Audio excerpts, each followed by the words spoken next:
भारतीय संविधान और उसके भागों का अध्ययन करेंगे। संविधान के भाग 1 में संघ और उसका राज्य क्षेत्र है, जहाँ पे अनुच्छेद 1 से लेकर 4 तक की चर्चा की गई है। भाग 2 में नागरिकता है, जहाँ पर अनुच्छेद 5 से लेकर 11 तक की चर्चा की गई है। भाग 3 में मूल अधिकार है, जहाँ पर अनुच्छेद 12 से लेकर 35 तक की चर्चा की गई है। वहीं भाग 12 और अनुच्छेद 12 और 13 जो है वो राज्य की परिभाषा से संबंधित है। अनुच्छेद 14 से लेकर 18 जो है ये काफ़ी इम्पॉर्टेंट है, ये समानता के अधिकार से संबंधित है। वहीं अनुच्छेद 19 से लेकर 22 तक ये भी स्वतंत्रता के अधिकार से संबंधित है। इससे बहुत सारे प्रश्न एग्जाम में पूछे जाते हैं। शोषण के विरुद्ध अधिकार अनुच्छेद 23-24 है, ये भी काफ़ी इम्पॉर्टेंट अनुच्छेद है। अनुच्छेद 25 से लेकर 28 धर्म की स्वतंत्रता से संबंधित है। वहीं अनुच्छेद 29 और 30 जो है सांस्कृतिक और शैक्षिक अधिकार और साथ ही माइनॉरिटी के लिए जो बात की गई है उन सारी चीज़ों से भी संबंधित है। अनुच्छेद 32 जो है ये काफ़ी इम्पॉर्टेंट है, जो कि एग्जाम में अक्सर पूछा जाता है। अनुच्छेद 32 संवैधानिक उपचारों का अधिकार है, जिसको संविधान निर्माता डॉक्टर भीमराव अंबेडकर ने इसे संविधान की आत्मा बताया था। अनुच्छेद 4 की बात करेंगे, जो कि राज्य के नीति निर्देशक तत्व से संबंधित है। अनुच्छेद 36 से लेकर 51 तक की बात की जाती है। ये भी अनुच्छेद जो है ये भी काफ़ी एग्जाम में पूछा जाता है। कल हम लोगों ने पढ़ा था कि राज्य के नीति निर्देशक तत्वों को कहाँ से लिया गया था, तो आयरलैंड से लिया गया था। वहीं मूल अधिकार कहाँ से लिए गए थे, मूल अधिकार भी हमने पढ़ा था कि अमेरिका के संविधान से उसे लिया गया था। हम मूल कर्तव्य की बात करेंगे, जिसे 42वें संविधान संशोधन अधिनियम वर्ष 1976 के द्वारा स्वर्ण सिंह समिति की सिफारिश के आधार पर इसको ऐड किया गया।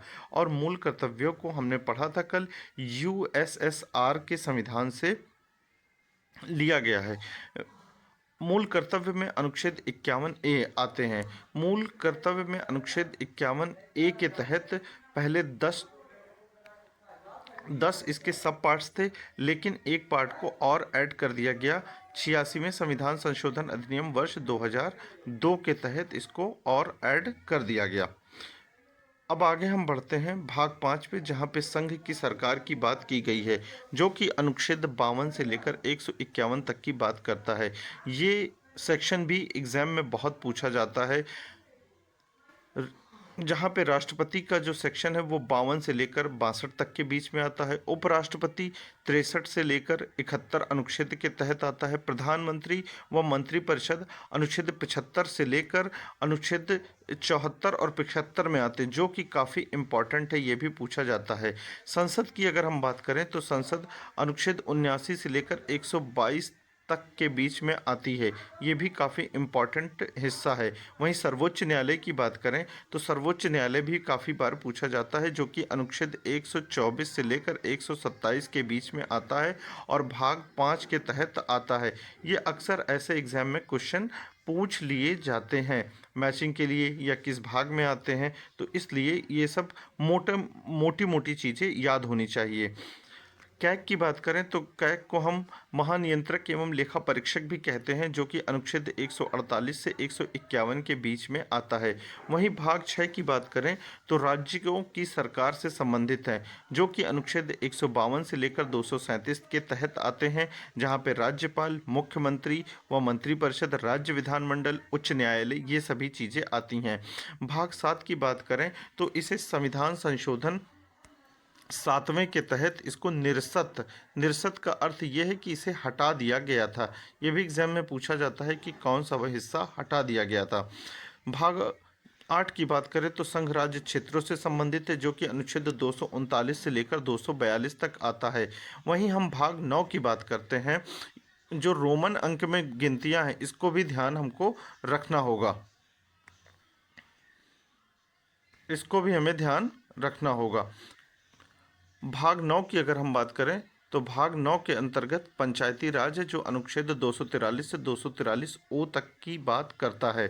पंचायती राज को 73वें संविधान संशोधन के तहत वर्ष 1992 में जोड़ा गया था और पंचायती राज के अंतर विषय 29 विषय हैं। पंचायती राज को लागू कब किया गया था? पंचायती राज को 1 अप्रैल वर्ष 1993 तिरानवे को लागू कर दिया गया था। भाग 9A जो कि 74वें संविधान संशोधन अधिनियम से संबंधित है, इसे भी वर्ष 1992 में जोड़ा गया। इसमें अनुच्छेद 243 से लेकर 243 तक आते हैं। नगर पालिका के अंदर विषयों की बात करें तो टोटल 18 विषय इसके तहत आते हैं।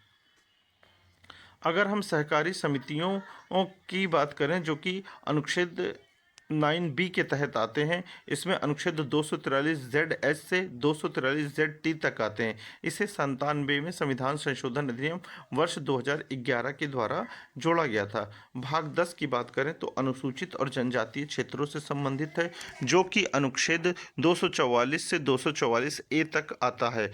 भाग 11 की बात करें तो संघ राज्य क्षेत्र से संबंधित है, जो कि अनुच्छेद 245 से 243 के बीच में आता है।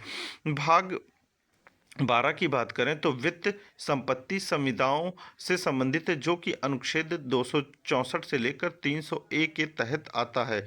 भाग 13 की बात करें तो जिसमें व्यापार वाणिज्य की बात की गई है, वो अनुच्छेद 301 से लेकर 307 के बीच में आता है। वहीं हम भाग 14 की बात करें जो कि एग्जाम में अक्सर पूछा जाता है, भाग 14 अनुच्छेद 308 से लेकर 323 तक की चर्चा इसमें की गई है। इसी के अंदर यूपीएससी पूछा जाता है अनुच्छेद 315 के तहत। मैचिंग में अक्सर ये क्वेश्चन पूछा जाता है। भाग 14A की बात करें तो न्यायाधिकरण, जिसे हम ट्रिब्यूनल भी कहते हैं, अनुच्छेद 243A से 243B तक की बात करता है। अनुच्छेद 15 की बात करें जो कि अक्सर एग्जाम में पूछा जाता है, निर्वाचन से संबंधित है। अनुच्छेद 324 से लेकर 329 तक की बातें आती हैं। ये काफ़ी इम्पॉर्टेंट अनुच्छेद है। भाग 16 की अगर हम बात करें तो विशेष उपबंधों से संबंधित है, जो कि अनुच्छेद 330 से लेकर 342 तक आता है। भाग 17 की बात करें तो राजभाषा से संबंधित है, जो कि अनुच्छेद 343 से लेकर 351 तक आता है।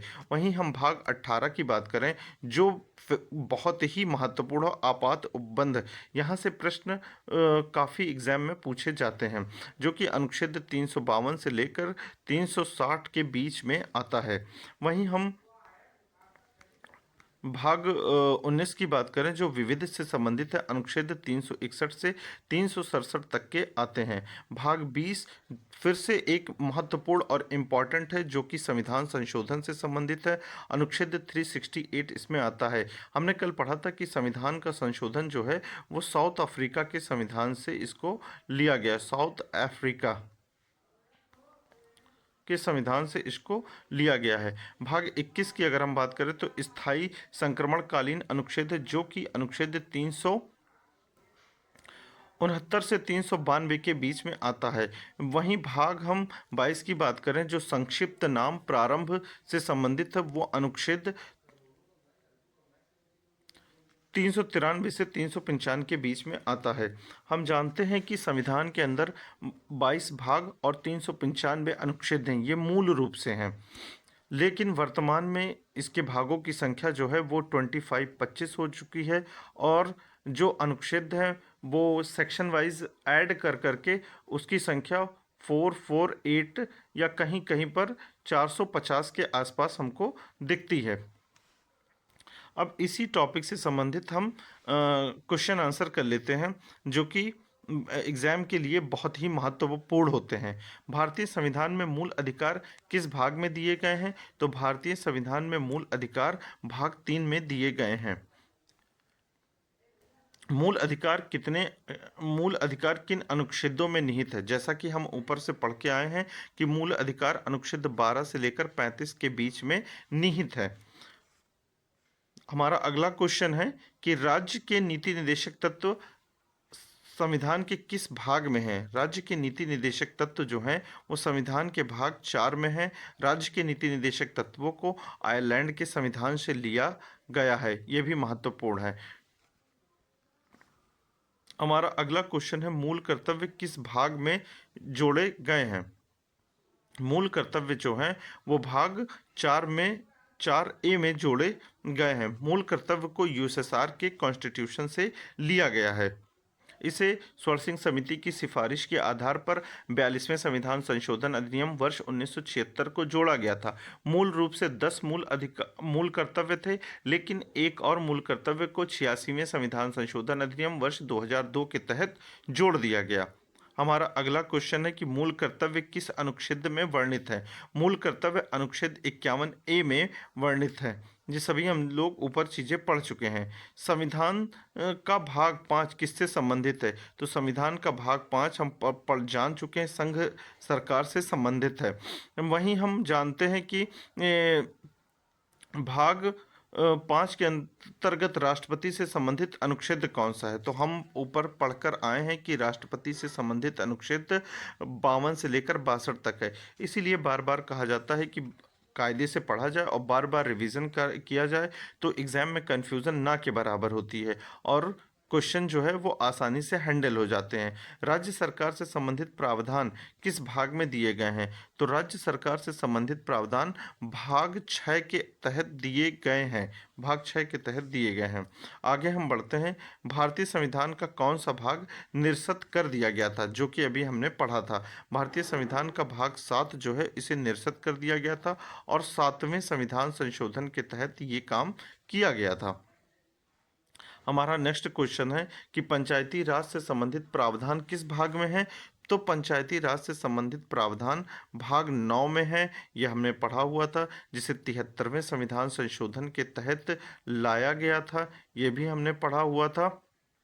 इसे 1 अप्रैल वर्ष 1993 को लागू किया गया था।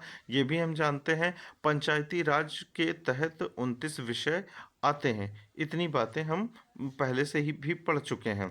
आगे हमारा नेक्स्ट क्वेश्चन है कि नगर पालिकाओं से संबंधित प्रावधान किस भाग में है? तो नगर पालिका से संबंधित प्रावधान 9A में है। ठीक है, इसमें 18 विषय आते हैं। इसे भी 74वें संविधान संशोधन के तहत ऐड किया गया था वर्ष 1992 में। हमारा नेक्स्ट क्वेश्चन है कि संघ राज्य क्षेत्र यूटी किस भाषा में वर्णित है? तो संघ राज्य क्षेत्र का जो कि वर्णन किया गया है वो भाग 8 में किया गया है। संघ राज्य संबंध किस भाग में वर्णित है? तो संघ राज्य संबंध जो कि हम पहले से ही जानते हैं कि भाग 11 में वर्णित है। आपातकालीन उपबंध किस भाग में दिए गए हैं? हम पहले भी पढ़ चुके हैं कि आपातकालीन उपबंधों की चर्चा जो है वो भाग 18 के तहत की गई है, जो कि एक महत्वपूर्ण क्वेश्चन। आज का हमारा अंतिम क्वेश्चन है कि संविधान संशोधन की प्रक्रिया किस अनुच्छेद में दी गई है? संविधान संशोधन की जो प्रक्रिया है हम बार बार पढ़ चुके हैं, अनुच्छेद 368 में दी गई है। संविधान संशोधन की प्रक्रिया को किस देश से लिया गया है? तो हम बार बार पढ़ चुके हैं, साउथ अफ्रीका से इसको बोरो किया गया है, साउथ अफ्रीका से इसको लिया गया है। इस तरीके से ये सारे क्वेश्चन जितने महत्वपूर्ण थे इस विषय से संबंधित सभी कवर हो चुके हैं।